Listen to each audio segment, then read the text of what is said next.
Seorang wanita muda menjadi babysitter dan mengurusi pria paruh baya yang tidak bisa ngapa-ngapain, alias lumpuh. Beberapa hari menjadi babysitter, wanita itu mengalami sesuatu yang aneh dan bergejolak dengan rasa ingin enak-enaknya, hingga sesuatu terjadi. Ya, film dengan judul Without yang dirilis pada tahun 2011 yang lalu akan menceritakan kisahnya.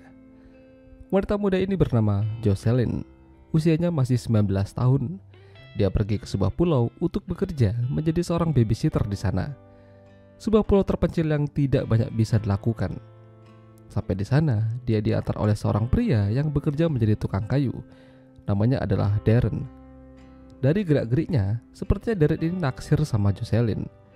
Dia menawarkan bantuan yang lain, tapi Jocelyn menolak dan berterima kasih udah diantar sampai ke tujuan. Jocelyn diperkenalkan sebuah keluarga yang tinggal agak masuk ke dalam hutan. Jadi, rencananya Jocelyn akan menjadi babysitter menjaga pria tua yang tidak bisa ngapa-ngapain.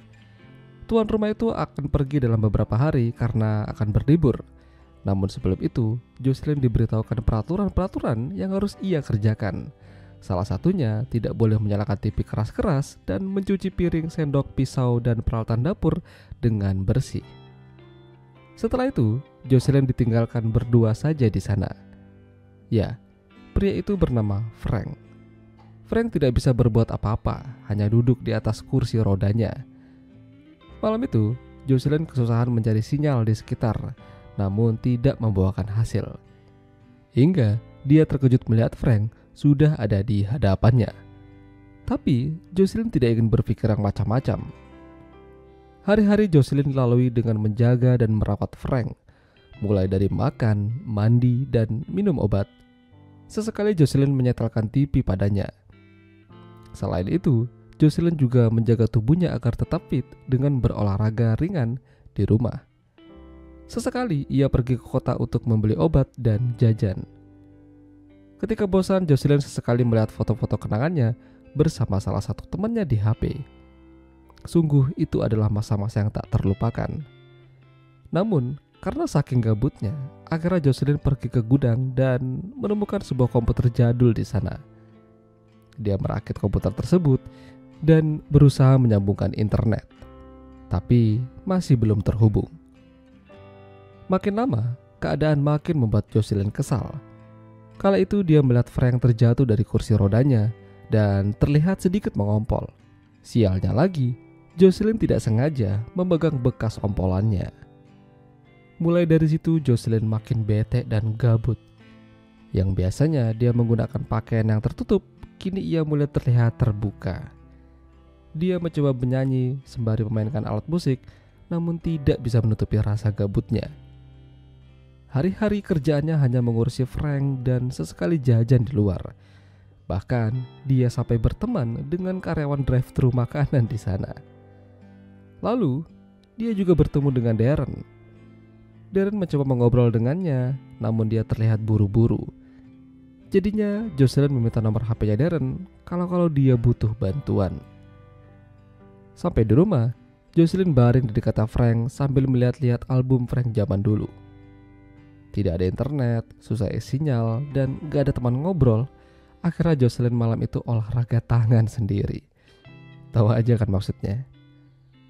Esok harinya, Jocelyn mendatangi Darren di tempat kerjanya dan mengobrol dengannya. Ya, lumayan, gak terlalu gabut. Dan pada akhirnya Jocelyn dan Darren sepakat mereka akan makan malam bersama. Jadi, Jocelyn harus mengenakan pakaian yang bagus dan pantas untuknya. Dia mencoba beberapa baju di hadapan Frank sambil meminta Frank untuk menilai. Masalahnya Frank tidak bisa ngapa-ngapain. Namun pas Jocelyn udah bersama Darren, dia malah makin bete. Mungkin Darren ini gak asik dan terlalu monoton. Sampai suatu pagi, Jocelyn yang habis olahraga mendengar suara orang lagi makan di bawah. Dan ternyata itu adalah Frank. Bagaimana bisa? Untungnya, itu hanyalah mimpi. Keadaan makin membuat Jocelyn bingung dari sini. Udah gitu, karyawan drive-thru yang biasa senyum dan mengajak ngobrol tiba-tiba jadi jutek. Ada apa sebenarnya? Keanehan-keanehan mulai terjadi. Dan yang lebih membagongkan lagi, kala itu Jocelyn pulang dan dalam keadaan basah karena hujan. dia menjadi polosan dan memperlihatkan gunung kembarnya pada Frank secara gratis. Apa yang dipikirkan Jocelyn ini? Lalu, ketika dia berkaca, dia baru sadar ada memar di punggungnya. Dia makin bingung. Apa yang terjadi? Padahal dia nggak pernah kecelakaan atau sejenisnya. Belum lagi, malam itu Darren datang ke sana, rencananya mau ngajak Jocelyn enak-enak. Tapi Jocelyn malah kesal dan meminta Darren untuk pergi. Suatu hari, Jocelyn mendatangi rumah seseorang di kota tersebut. Dan ternyata rumah itu adalah rumah teman lamanya yang telah meninggal. Tidak diketahui mengapa dia meninggal. Namun yang jelas, ibu dari temannya itu merasa kehilangan dan terpukul anaknya pergi. Sebenarnya, Jocelyn juga merasakan hal yang sama. Dia merasa bersalah karena tidak bisa menjaga temannya itu. Rasa bersalah belum selesai, muncul masalah lain. Kala itu Jocelyn ingin minta maaf sama Darren atas kejadian malam itu.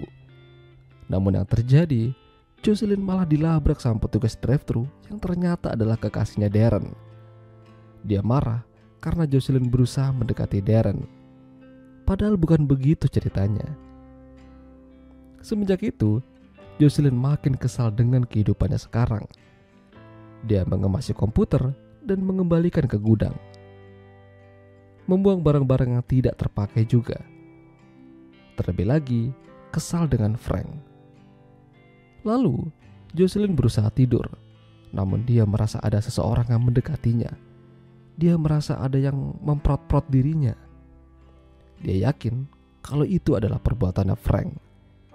Jocelyn yang kesal lantas menampar Frank berkali-kali sambil mengatakan kalau Frank ini pasti telah berbuat sesuatu pada dirinya ketika ia tidur. Makanya ada bekas memar di punggungnya. Masalahnya tidak ada bukti Frank yang melakukan itu. Sampai pada akhirnya tuan rumah akhirnya telah kembali dari liburan.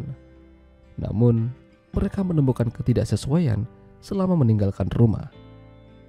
Jocelyn nyetel TV keras-keras, udah gitu alat dapur tidak sepenuhnya dicuci dengan bersih. Hal itu membuat Jocelyn kena omelan dan menangis sambil minta maaf. Jocelyn lalu diberikan gajinya dan dia pun meninggalkan pulau tersebut. Rasa bersalah ia bawa untuk dijadikan pembelajaran ke depannya. Berusaha menjadi pribadi yang lebih baik. Itulah tadi alur cerita film Without. Jika kalian suka dengan video ini, jangan lupa untuk tinggalkan like dan sampai jumpa lagi.